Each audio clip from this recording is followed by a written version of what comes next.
sawmill tuning. And it's great for that Appalachian stuff. There's your C chord.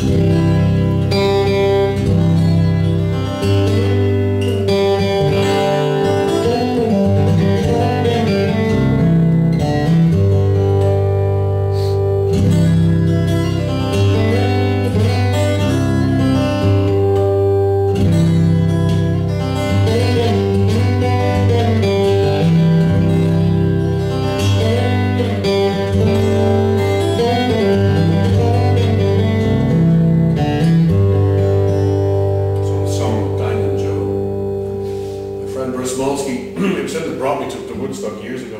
He lives in Beacon. Good Jewish boy from the Bronx. Just happens to be the best old-time Appalachian fiddler alive. So I learned that song from him. Excuse me. So that's sawmill tuning. It's precisely nothing to do with organ. But there's, I talked about root, fifth, root. There goes root, fifth, root, fourth, fifth. Now, you mentioned DADGAD tuning. If you tune a DADGAD, you get root, fifth, root, fourth, fifth, root. Right? You just heard the same pattern, root, fifth, moved across a string. So if you're already familiar with DADGAD tuning, you just shift everything over one string. And there it is.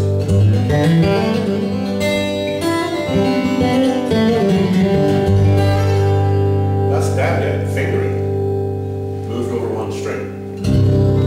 So that's a general concept for me anyway. If people, myself included, you can get very easily bamboozled by these lists of letters, right? I make the gag on stage of people ask, what tuning is that? It's in Gaelic tuning. What's that? G-A-E-L-I-C. You know, you can just be overwhelmed with these lists of letters. What the hell is that? Try and think of it in terms of chord structures. Is it an open, my terminology, when you say open X, right? It has to make that chord. So if you, let me reach into that again. Because it's exactly the same process.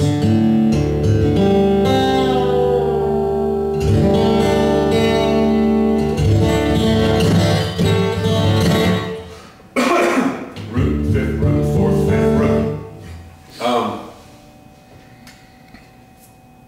You try and relate the tunings to something you know, or something you're familiar with. So what's that? Well, it's only a semitone away from that. The mistake is to think of how does it relate to standard tuning. You know, you don't think of DADGAD as you take that string down, you take that string down, you take that string down. Think of it in relation to open D, right? And in terms of open D, all you do is take the major third up to an open fourth. Suspended fourth. Does anyone know who invented DADGAD tuning? I'll give you a clue. Al Petteway. It wasn't Al Petteway. Al Petteway's grandfather. So Al Petteway's old enough. What did you say? Graham? Davy Graham, that's the man. Oh. When I was starting out, Was it Bert Yant? it wasn't Bert Yansky, he was around. But Bert didn't use it that much. And one of the few things he did with that tuning, he got ripped off big time by Jimmy Page. Oh, the most famous riff in DADGAD. Here's another one that is children and adults all around the world for 40 years trying to figure it out. It's really simple. Yeah.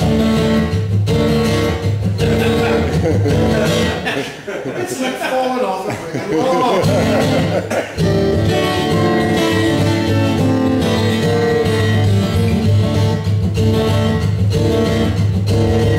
I think that was worth $35. Thank you. So yeah, you're right, the tuning wasn't written by Davy Graham. When I was a kid, you had to be able to play. Davy's remembered for two things, one of which is the invention of DADGAD, the other yourself a guitar player.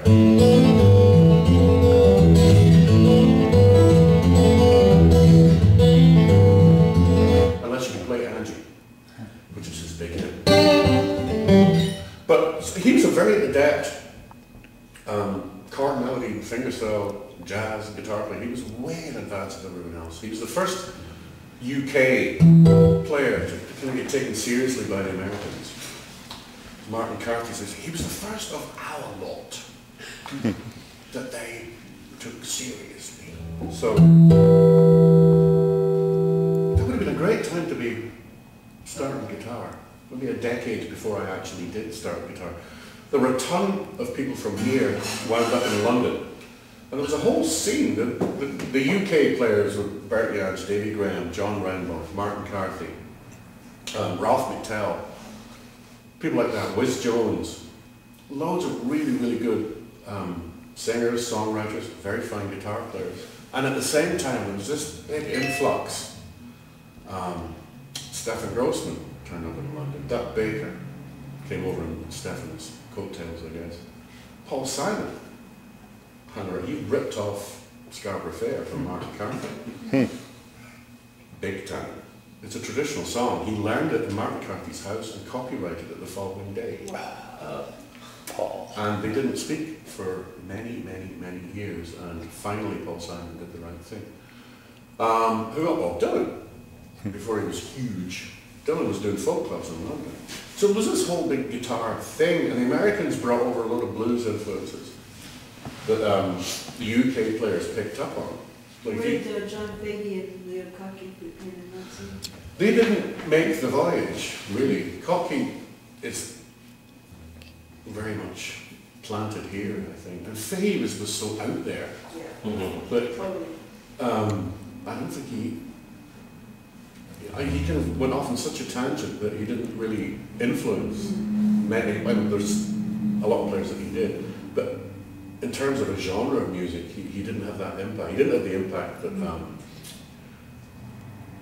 that not so much Stephen Grossman as a player, but as he brought a body of music with him. And he's a very knowledgeable man. You know, so all the big country blues guys, he would have brought that body of music with him, and he's a great teacher. So he would have imparted that stuff to Bert and to John Renbourn and to all of those other people.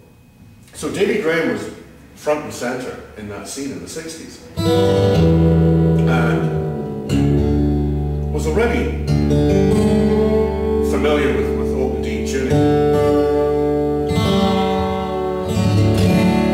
which is as old as the hills. God knows who invented that. But geez, where would singer-songwriters be without it?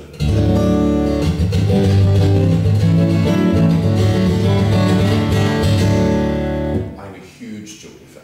So.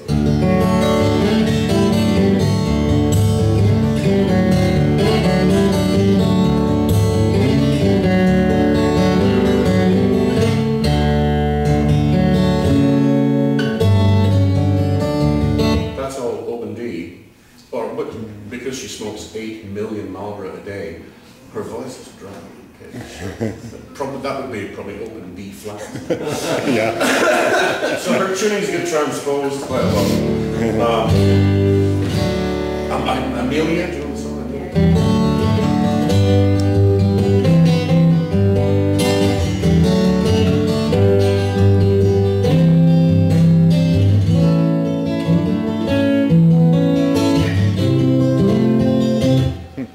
Okay, that's open D. Have you heard Herbie Hancock's version of that? No. Oh, Herbie Hancock just did a record Tribute? of all of Joni Mitchell's music Oh, gee. with Nora Jones and Tina Turner singing. I mean, it's amazing. It's amazing. And I'm- it's an amazing version of Amelia. I'm a huge Johnny fan. I saw her live in concert once and I couldn't speak for 3 days. So back to the old blues guys were using that centuries ago, right? So Davy Graham comes along. It's too happy. It's the same as standard banjo tuning getting transformed into sawmill barking. Sawmill tuning. Davy Graham come along and well, you could do that and then it's just that's sad. You don't want to be miserable all the time. Just most of the time. So, he took it the other way.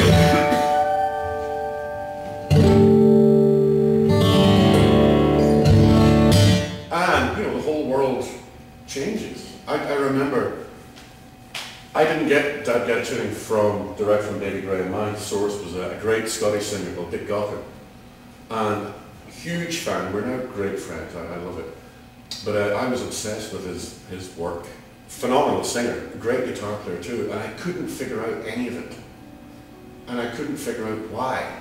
You know, it wasn't Leo Cocky or John McLaughlin, or, you know, it wasn't coming from Venus. It was beautiful, simple, appropriate song stuff, and I couldn't make head nor tail of it until I saw it live and figured out what the tuning was, and I ran off home and retuned the guitar and basically didn't come out of my bedroom for 18 months. You know, and that, a lot of people have had that experience. You're already playing the guitar. I've lost track. Is it D? A. A, D? D, A, D, G, A, D. Gotcha. DADGAD. Right. So I took to this tuning like a duck to water and started playing everything. And fell into the trap that almost everybody does. It's too pretty. Yeah. It's true, like, I get given tons of vanity CDs, and to be honest, it's just noodling in DADGAD. Because it's very difficult to sound really awful in this tune. Yeah. I spend a lot of time, well, less than I used to, playing in sessions. Right? You get a bunch of fiddlers, flute players, pipers, accordion players, and the guitar's the rhythm thing. And you see it a lot in Ireland. Like, it's a terrible DADGAD capable approach. It's basically an excuse for not learning the instrument. Right, so the first tune's in D. There's your D chord, there's your 4 chord, there's your 5.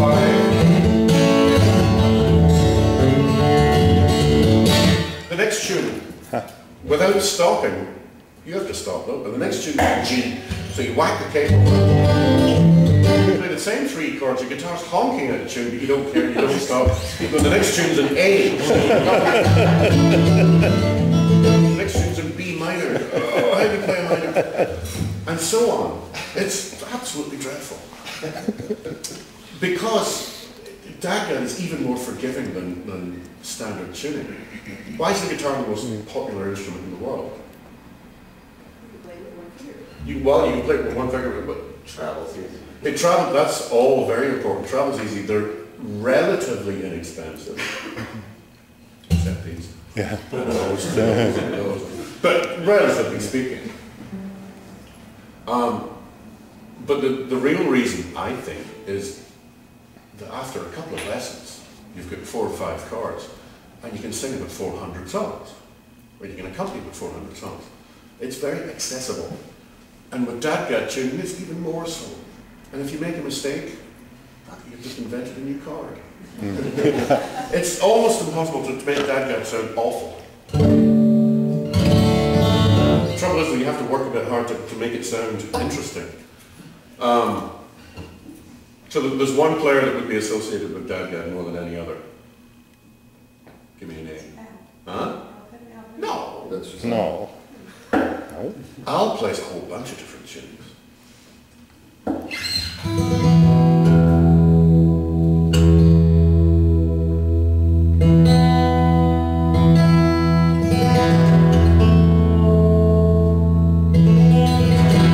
Pierre Benfazan. Oh. The phenomenal French guitar player. Yeah. Pierre's brilliant. If you see any of his publicity shots, he's always doing some absolutely ridiculous gymnastics. Yeah. Smiling at the same time. And there should be a speech bubble saying, I can do this and you can. Because I'm French. Yeah. And I have a grotesque gimble. Yeah. Pierre's phenomenal. So he started playing in this tuning in the 70s. And he made the decision that anything a guitar player could do in standard tuning, he was going to do in DADGAD. So, is that my phone? He was basically denying the limitations. And another friend of mine, Isaac Guillory, was a session player. He was from the States, but he was a session player in Paris for a while, and he heard about this new kid on the block who was playing DADGAD tuning, and Isaac was DADGAD, schmagad. And he went to meet up with Pierre to convince him that this was a dead end. It was very interesting, it was a dead end. Come back and join the fold. Just go back to standard tuning and everything will be fine. So he tested it. He played a jazz standard in the key of B, which is not the friendliest of keys, probably on any instrument. And Pierre, with no capo, DADGAD tuning, joined in, followed it note for note. So whatever, you stick to that. And he has. Huh? Lawrence Stewart, yes he does. But I think Pierre's probably taken it further than anyone. I'll give you an example. Here's one of the first tunes I arranged in DADGAD. It's one of the first tunes I ever learned.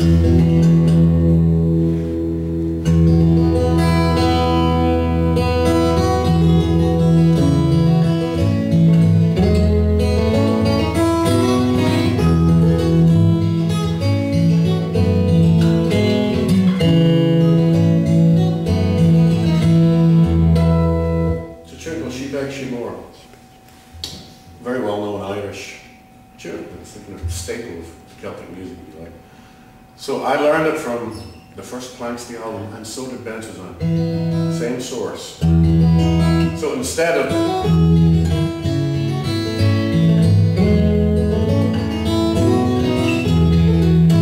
it's been a 3/4 feel. So Pierre said, I should totally play free. I should play no rhythm because I'm French.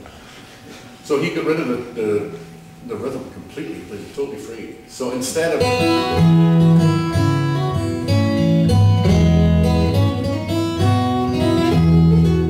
Pierre,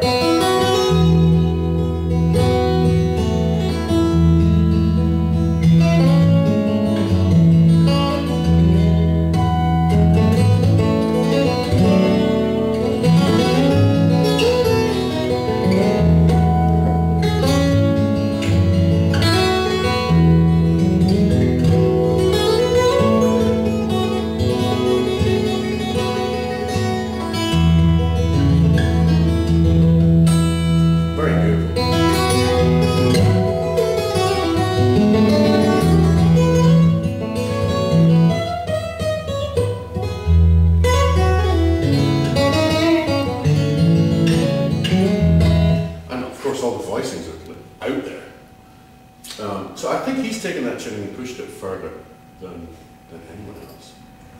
Certainly. But my latest album, I think, is a record. There's only one piece in DADGAD. That's Bach. Here's the thing, DADGAD tuning suits anything that involves scales. I should show you that.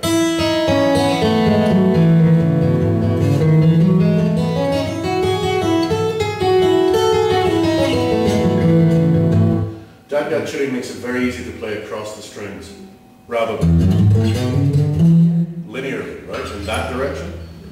DADGAD goes in that direction.